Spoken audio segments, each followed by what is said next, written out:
Here we will write a Python program to print sum of positive and negative numbers from a set. So first we will open the IDLE, then we will add new file, and in comment line we write program description.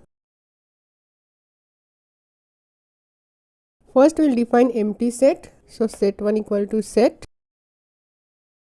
Then we will accept number of elements for the set, so n equal to int input, enter number of elements. Then we will define one integer variable I which is initialized with 0, and we will use while loop to accept the elements. So while I less than n, we will accept the element in E, so E equal to int input, enter element, and we will add this element to set, so set1 dot add E, and then we will increment I, so I equal to I plus 1.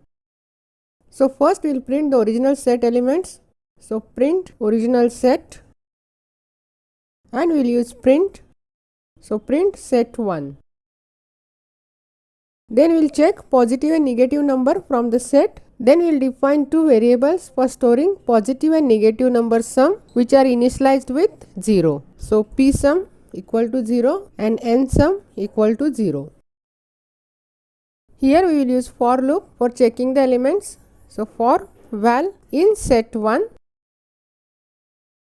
we will check val is less than 0.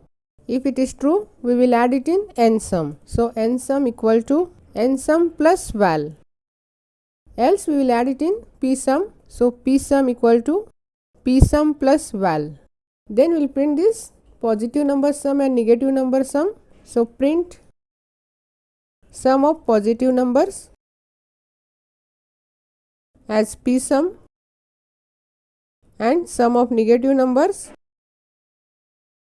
as n sum. Then we will save it and we will execute it. I will enter number of elements as 4. Then I will enter the values. So 1, 2, minus 3, minus 4. It will print original set as 1, 2, minus 4, minus 3, and sum of positive numbers as 3 and sum of negative numbers as minus 7.